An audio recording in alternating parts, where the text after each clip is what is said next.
Bonjour everyone, it's Molly with AllEars and I'm here today with another new video, and when you know it, I've been trapped yet again. It's been a while since I've been trapped, and this time I am trapped in the France pavilion at EPCOT. I can't leave until I complete a series of challenges, maybe some punishments if I get something wrong. We're going to share some of the best things about this pavilion that just got expanded. I hope you're ready, I hope you're excited. It'll be très magnifique. I hope I have a better French accent by the time this is over.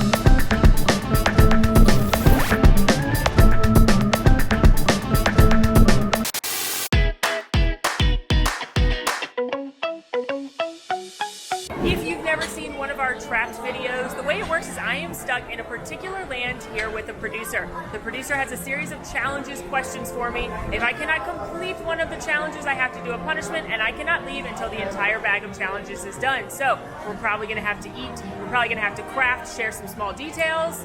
I'm very excited, but also I'm always a little nervous going into these because I never know what to expect. Oh, I love when our producer color codes the paper to where we are. Find a design detail representing the Strait of Gibraltar, but why France and not Spain?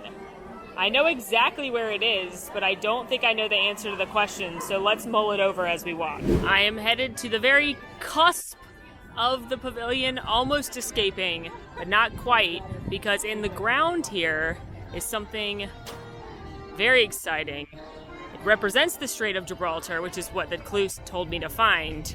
Okay, so it used to be this, see this darker, kind of pebbly looking wavy road? That used to go all the way across, and now it's literally just a straight line. But clearly Disney made the intentional decision to make it look different right here. So they're keeping the Strait of Gibraltar, it seems. But the Strait of Gibraltar IRL is between Spain and Morocco, and it divides those two continents. So my guess is for France is because there's no Spain, although Spain was one of the original countries, because there's no Spain, they're just putting the Strait of Gibraltar here to represent Europe going to Africa. It's the next best thing to have France. Okay. All right. So, let's see what's next. Ride like Colette. Okay, so all the way back to where we just were. Great. For this next clue, I must go back towards Remy's Ratatouille Adventure, the newest ride in Walt Disney World. It just opened up officially on October 1st. It's using both the Fancy Rides TM Lightning Lanes as well as virtual boarding right now, and it's a super cute family ride where you go on an adventure with everyone's favorite little chef. But of course there's a ton of amazing details in this section the Imagineers brought in, and they also brought in a couple things from the film. At the exit of the attraction, there are two different vehicles. There is Chef Skinner's Vespa, and there is Colette's motorbike. Colette is the female character in Ratatouille, and I must ride like her. Vroom, vroom, vroom, vroom. Okay, next one. Imagineers designed a special filter to create this effect. Interesting. Filter. When I think filter, I think like Snapchat filter or like Instagram filter, something that alters what something looks like digitally.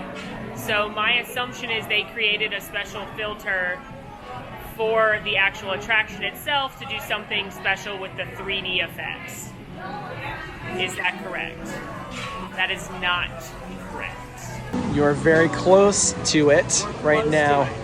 There are proprietary filters that were designed to agitate the water in the fountain in a way that made it look like champagne popping out of a bottle. Whoa. So my producer, in his ever-genius research, found out that they created a proprietary style of filter for the water. So a water filter. Totally wrong thing I was thinking of. To make it shoot up like this, to make it look like popping champagne bottles, as opposed to just like a regular fountain. Because if you look at the bottles, they really do, they're frothier, they're bubblier, they really do like champagne popping. So just another amazing detail on this already amazing fountain. But that does mean I have to do a punishment. Punishment time. The beignet à trois will be gone soon. Make your own sweet and savory one at Leal. Okay, that's kind of fun. So the beignet à trois fromages is the 3-cheese beignet that they had at the France Food and Wine kiosk, and it was a homemade, beautiful French beignet, and it had 3 cheeses in it, including this amazing bechamel sauce as well.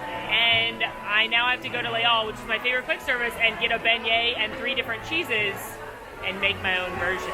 But what's fun about the one at the Food and Wine kiosk, it caused a war on our team. We could not decide. I loved it. It was one of my favorite festival snacks of all. Other people said absolutely not. So it was a very divisive snack. But let's go see what I create and if it's also a divisive snack. Leal is the French bakery here in France, and it is literally my favorite quick service restaurant in all of Walt Disney World. It has incredible pastries and cheeses and quiche, and there's this amazing croissant with bechamel sauce and ham and cheese on it that I like to get. So this is definitely somewhere I recommend coming to get something to eat while you're in Epcot. I love it so much in here.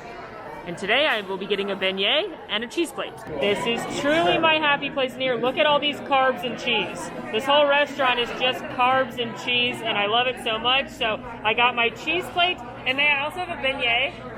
Thank you. And then look at these fabulous desserts. They've got croissants. They have the strawberry tart down there, which is my favorite, macarons, stuffed croissants. Just, this place is so fabulous.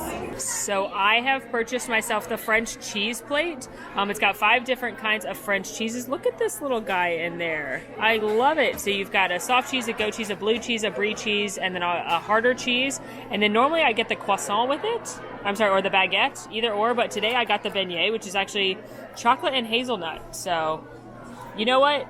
I'm going to bend the rules a little bit, and I'm going to make this a 5-cheese beignet. We're going to kick it up even further. Now, a lot of you may know that I don't like donuts, and a lot of people say, but beignets are just donuts. No, they're not.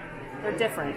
Also, unlike the beignet out at the festival kiosk, this one is stuffed with Nutella, so it's going to be extra flavors. But we're going to kick this up. We're going to do a little bit of the brie.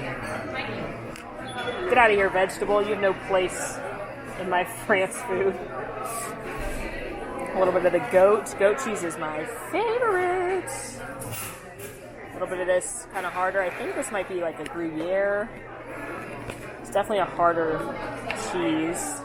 This is a soft ripened cow's cheese, it says. So I'm going to get in there. Ooh, look at this little guy. It's like a nice little block of cheese here. Put that on there.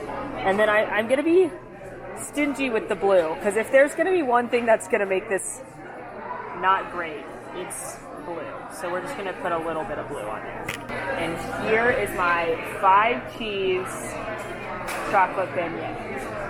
This could be terrible, but it's France, so it will probably be not terrible. I like it. Am I going to tell you to do this? No, I'm going to tell you to eat these things separately. But it just tastes like delicious cheese. The cheese is actually the stronger flavor. The Nutella is not that strong compared to the cheese. Maybe I didn't get that much Nutella. Yeah, it just tastes like cheese and a little bit of chocolate. A little bit of that beignet flavor coming through, but that's honestly just a catalyst to get this all into my mouth. I would recommend for most people just to get the cheese plate and the freshly made, always, every day in-house, from scratch, baguette. The beignet is $4.95. The cheese plate's $11.95. It's a little more than getting price-wise. Yeah. Yeah.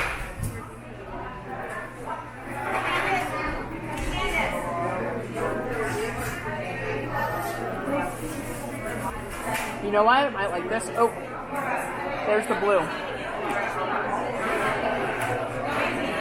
The blue has the flavor. And I love blue cheese, but the blue is definitely the most offensive with this combination.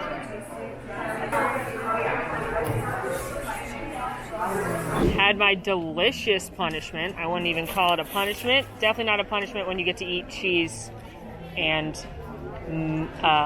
bread in France. But now I have to take you on an conventional tour of French literature, which means we are headed into the cinema. Here we have the theater for the Beauty and the Beast sing-along, as well as Impressions de France. They still do Impressions de France, which was an opening day movie about the beauty of France. That one starts later in the evening, but Beauty and the Beast sing-along is here. And when that opened in 2019, 2020, what is time? Anyway, when that opened for Festival of the Arts, they also opened this beautiful exhibit in the lobby that a lot of people don't realize is here unless they're coming in to see the show. So let's take a look at some of the most notable works of French literature. Starting with The Hunchback of Notre Dame, written by Victor Hugo, which, fun fact, that's why two of the gargoyles in the Disney adaptation are named Victor and Hugo. It's named after the author of the story. So these are some costumes and props on loan from the Garden Theatre, as well as some very, very old playbills from the show in Paris. And it always just boggles me that this playbill right here is from 1898. That is so old, and it's right here in EPCOT. It's so cool. Next up, we've got The Three Musketeers, and here we have a very old book, as well as one of the costumes from the 1993 Disney version of The Three Musketeers. That's very exciting. Or you may not realize that this story is French. A lot of people don't realize that Cinderella is actually a French story. And they have some props from the live-action Disney movie Cinderella, including her sewing kit, one of her gowns, and most importantly, look at that shoe. Moving on to La Boheme. La Boheme, as always, I do not speak well in other languages, but I try. Which is one of the most popular operas of all time. That is French, so here are some costumes on loan from the Florida State College of Music. But also, the reason that I know what La Boheme is it inspired Rent, one of the most popular musicals of all time. Jumping into the ballet section, you'll notice each of these have a different section. We're talking about Sleeping Beauty, again, another French story, and this is a ballet costume on loan for Carabosse. I don't actually know who that is. She's not in the Disney movie. We're also talking about Giselle right here, which is a ballet inspired by one of Victor Hugo's poems. Perhaps one of the most famous, if not the most famous French story, or at least in the Disney universe, Beauty and the Beast. So here we have actual props from the live action film. You've got the magic mirror. You've got Mrs. Potts and Chip here. You've got Lumiere, you've got Cogsworth, and you have Hermione's outfit. Which also,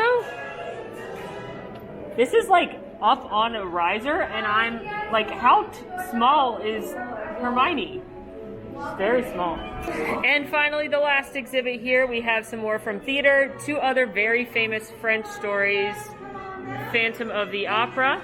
We've got some costumes here on loan, as well as Les Miserables with Valjean's coat here on loan. So pretty cool exhibit in here that not a lot of people realize. All right, we're doing pretty good. We don't have too many left, so perhaps I can evade more punishments. Triggered the Impressions de France quiz. I spoke literally mere moments too soon. Okay, so if you're unfamiliar, Impressions de France is an opening day movie that was here in EPCOT. They still play it at night in the theater, and it's a beautiful film about France, and it's gorgeous, beautiful scapes. I do always wonder that there's a wedding scene in it, and I'm always like, was that a real wedding that Disney was like, hi, can we film your wedding and have it live in Epcot Center for 40 years? Where are those people now? You gotta wonder. But we are going to take a quiz about it. And I have seen Impressions de France many times, but probably not enough for this. The screen wraps around the audience 200, 250, or 300 degrees. Well, all the way around is 360. It's not... 300 seems too much. I think 250. Which French landmark is not shown? The Forest, Versailles, or the Metro. I feel good about the Metro. I don't feel good about the fact that my producer wrote ACB. Ooh, but I still think it's that one.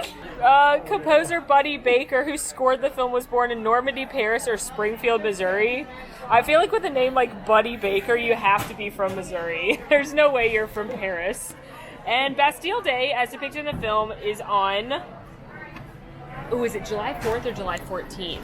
I think I'm going to go July 14th. Number 1, it's actually 200 degrees. 200, okay. So wrong. Number 2, the metro station is not shown. You're correct. Buddy Baker was indeed born in Springfield, Missouri. Yeah, his name's Buddy Baker. He's not French. And then Bastille Day is July 14th. Ah! Amazing. So 1 punishment. All right, here we go. Create a hat in the crookedology style Imagineers developed for the new ride and area. Oh, that's fun. So crookedology is this incredible technique that the Imagineers developed to match the artwork from Ratatouille. So let's take a closer look. Take a look at all of the smokestacks that are up on there. You'll notice that they're all crooked and curved, as well as take a look at things like the drain pipes on this attraction. None of them go in a straight line. They're all kind of curved. Even looking at kind of the way that these chimney stack is angled and different, you can see that none of them are really straight. This is because one of the designers, one of the artists from Pixar named Harley Jessup, this is how he drew France, and this is how he drew Ratatouille.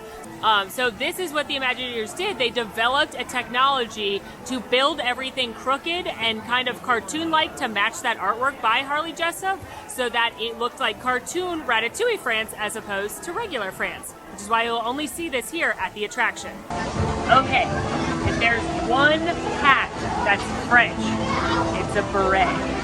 So I'm going to attempt to make a beret, and I already know that whatever I make will be crooked because I'm incapable of cutting in a straight line anyway.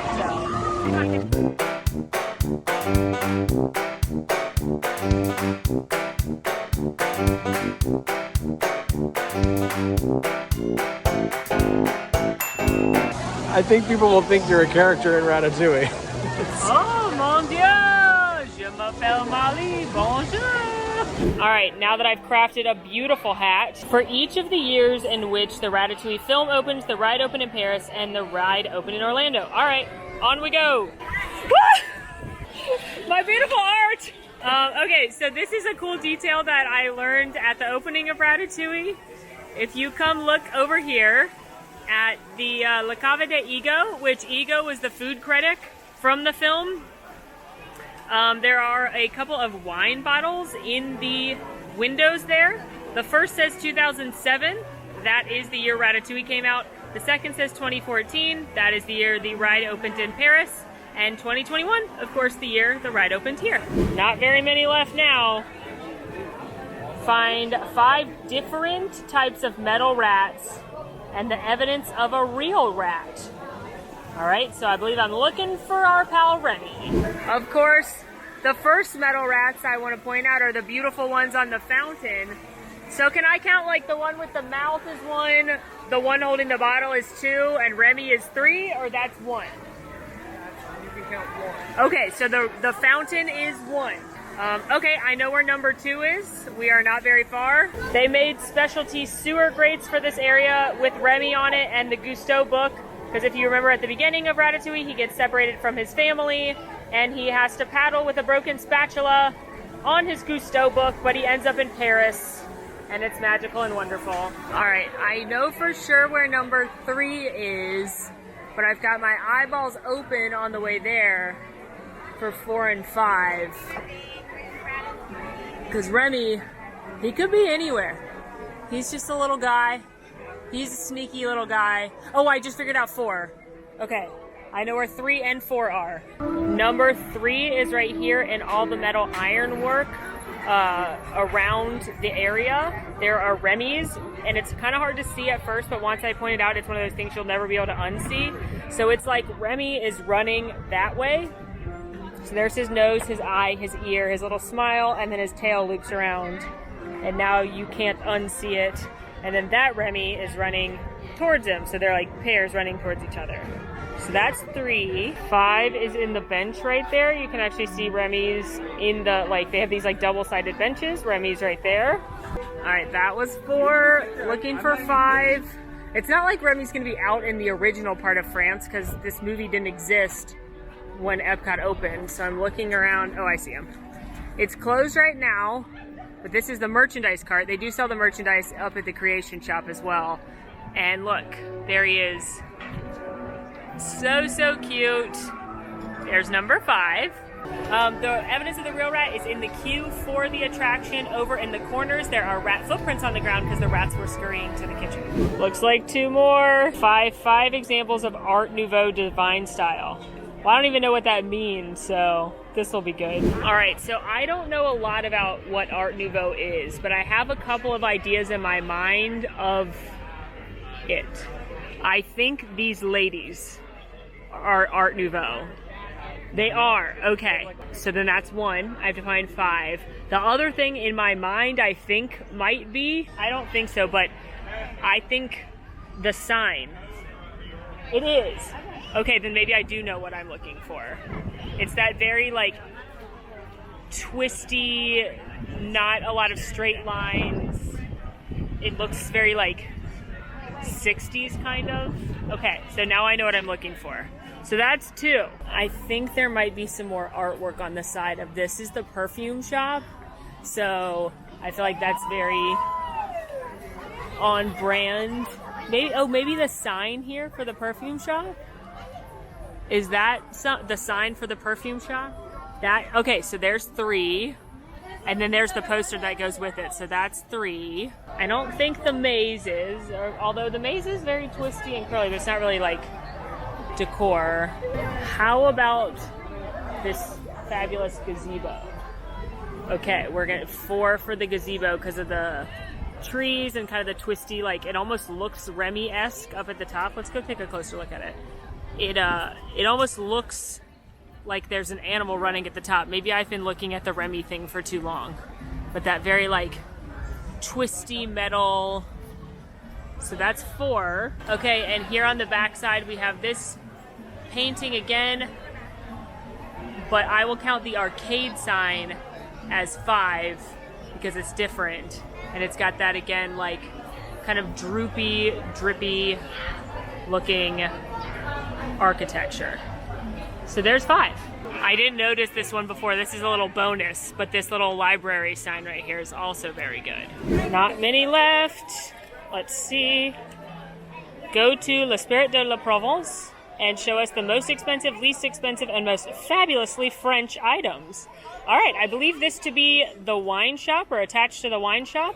So off we go. So Le Strait de la Provence is this shop here connected to the wine shop. What I love about the shops in the different pavilions is 1, you can get some exclusive stuff to just that country. Sometimes it is products specifically sent over from that country. In this case, in France, there's stuff actually from Disneyland Paris that was sent over. So some of this collection, you literally are getting things from Europe. And then what is also great is a lot of these shops in the pavilions actually have wine and beer and like a little wine shop. As you can see, there's literally not a line in here at all, and there's long lines out at all the wine carts. So little pro tip, if you need a glass of wine or champagne or a beer, check and see if there's a shop that sells it in each country. But for us, for now, we are looking for merch. Okay, mini ears are $29.99, so I doubt those are most or least expensive. Yeah, this Disneyland Paris jacket, which is fabulous, is $59.99. So $59 is our top so far. This very cute Mickey cup is $19.99, so that's our bottom. $49.99 for the mini sweatshirt. $59.99 might be the top. Oh wait, no, this is Dress Shop, and this is a Spirit jersey. Dress Shop brand. Yeah, $78 for the Dress Shop skirt. I think that might be our most expensive. I probably could find a very expensive bottle of wine, but that's technically another store. Spirit jerseys are normally $69.99, so a little bit less. So I'm gonna say the skirt is our most expensive. How cute is this bag? This bag's $24.99, which is not the cheapest, but it's very cute because it has Marie from the Aristocats. Onesie, how much is a onesie? $19.99. This Dreaming of Paris mug with Marie is $16.99, so we have a new low bar. Now, this might be the real most inexpensive thing. I think this is gonna be it. They have the brand new for the 50th reusable bags, and the small ones are $2. So I think that is gonna be our least expensive. Or wait, no, we've done it. French lollipops, 95 cents. That's gonna be it. French lollipops. Okay, now the most distinctly French item. Well, I am very into this soap collection. I can smell it even through my mask. These little soaps are so cute and so French. That might be the winner. I would presume they are made in France. $39.99. Yeah, those are made in France. So those perfumed soaps are probably the most authentically France thing over anything made for Disney France.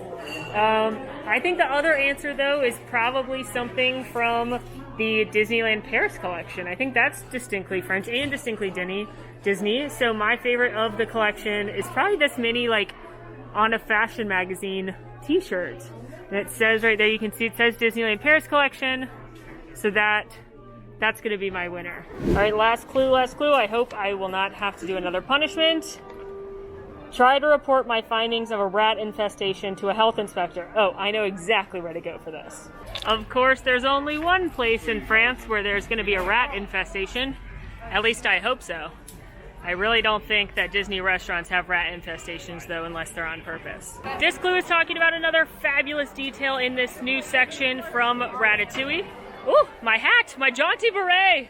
If you look right here, this is the office of Monsieur Lassard, who is a health inspector. He is actually the health inspector from Ratatouille. You might remember when Remy and the gang, lock him in the cooler, which honestly sounds like my dream because there was a lot of cheese in there. But doesn't look like anybody's home. And also, I would never tattle on Remy anyway, so I'm not going to tell him anything. But I tried. Man's a king and every king's a clown. That's the way in topsy-turvy day. Well, friends, that is a wrap on Trap France. I hope you had fun following along. This is absolutely my favorite pavilion in EPCOT, so I loved exploring it a little more, sharing some fun treats, details. Where should we be trapped next? Definitely let us know down in the comments. In the meantime, friends, make sure to rate, review, subscribe to our channel, follow us on social media at AllEars.net. And until next time, I'm Molly, and it's been magical. Au revoir! Hey, it's Molly here. Want to see more of my videos? Click over here. Want to subscribe? You can do that right here. And also, ring that notification bell to make sure you get instantly notified anytime we post a new video. Thanks for following. See you real soon.